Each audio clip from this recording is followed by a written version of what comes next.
Rebuilding Earth, Geoengineering Solutions for Climate Change.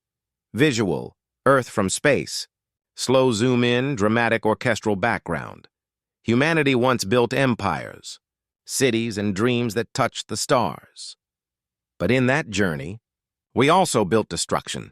Our oceans are choking, our skies are burning, and the balance of nature is collapsing.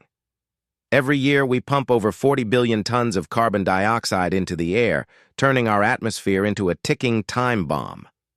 From deadly floods to global droughts, the planet is crying for help, and time is running out. But what if there was a way to rebuild everything? What if science could reset the planet and give Earth another chance to breathe again? This is not fiction. This is geoengineering, the most ambitious, most controversial idea in human history. Welcome to the future. Welcome to Rebuilding Earth, the age of collapse visual, factories, storms, glaciers melting. As the 21st century moves forward, the signs of collapse are everywhere. Ice sheets in Antarctica are breaking apart, forests in the Amazon burn like torches, and global temperatures are climbing beyond control. The Paris Agreement tried to save us, but human greed moved faster than human action.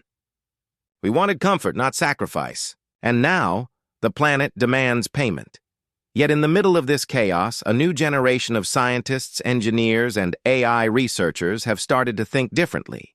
If humanity broke the planet through technology, maybe, just maybe, technology can fix it too. That idea gave birth to geoengineering, the science of rebuilding Earth through human design. The power to control the planet. Visual AI labs. Drones, satellites orbiting Earth.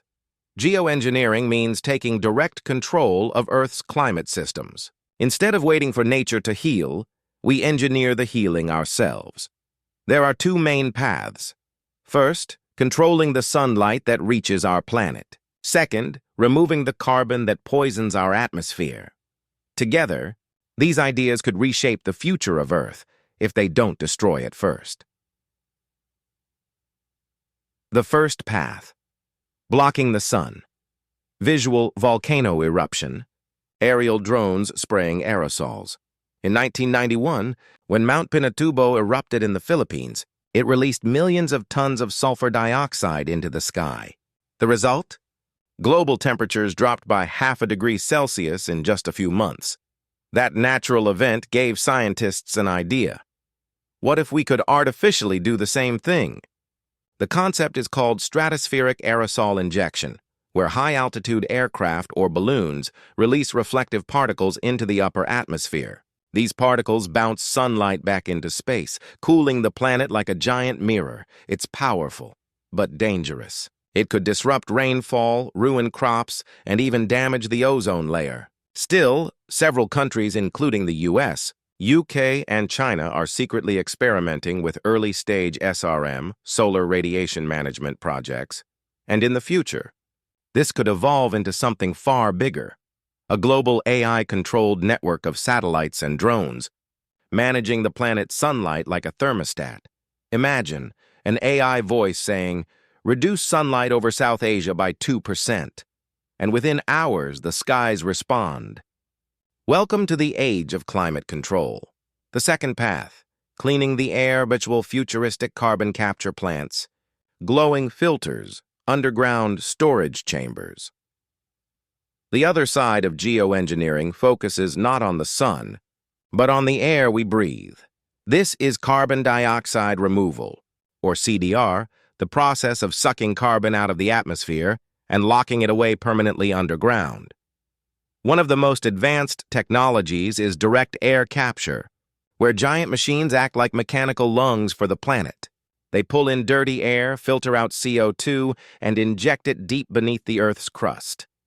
In Iceland, the Orca project is already doing this, but the problem is scale. To make a real difference, the world would need millions of these machines running non-stop, so scientists went one step further, creating artificial trees. These devices absorb carbon up to 1,000 times faster than natural trees. They can be planted in deserts, cities, and highways, all connected to an AI network that tracks global carbon levels in real time. And then there's ocean fertilization, a controversial idea that uses iron dust to grow massive algae blooms. These algae capture carbon and sink to the ocean floor, locking carbon for centuries. But too much algae can kill marine life. So balance is everything.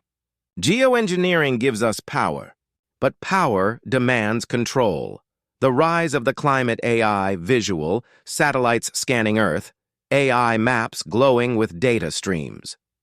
In the future, Earth itself could be managed by an AI brain.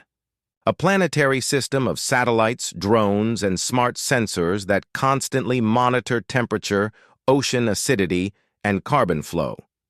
If one region overheats, the AI releases reflective particles. If another becomes too cold, it adjusts airflow and solar balance. It's a living, breathing network, a digital guardian for the planet. This AI would not just predict climate disasters, it would prevent them. Geoengineering 2.0 is not just about machines. It's about intelligence, synthetic and self-learning. But the question remains, what happens if that AI makes a mistake? Rebuilding nature, the human touch, visual, drones planting forests, glowing green domes over futuristic cities. Geoengineering isn't just about machines. It's about giving nature a second chance. AI-guided drones now plant millions of trees a day, rebuilding lost forests faster than human hands ever could. Each seed is dropped with precision, exactly where it has the best chance to grow. Underwater, coral robots are repairing dead reefs with synthetic calcium structures, giving life back to the oceans. And above the surface, future cities are learning to live with nature. Self-cooling buildings, vertical farms, and air-cleaning skyscrapers turning concrete jungles into living ecosystems. This is not the Earth of the past.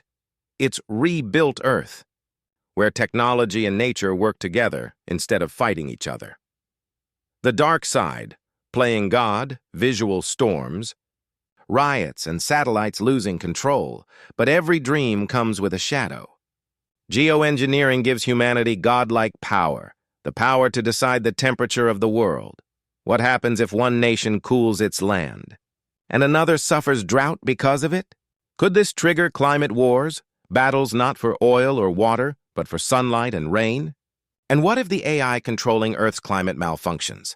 A software glitch could turn balance into chaos, unleashing superstorms and global catastrophe. Scientists warn, geoengineering is not a cure. It's a gamble with the only planet we have. The hope, a second chance. Visual, Earth glowing blue and green again, forests returning, cities shining clean.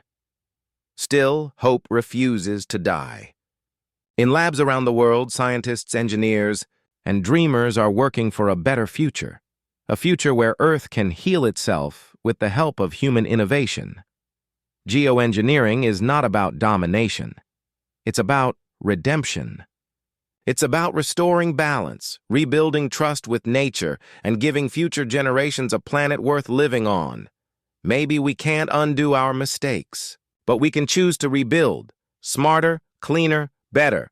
The tools are ready. The knowledge exists. Now the only thing missing is the will to act. Visual, Earth seen from space, calm, blue, reborn. We once destroyed our world. Now we have the power to rebuild it. The question is not, can we? The question is, will we? This is the dawn of a new era, the age of rebuilding Earth.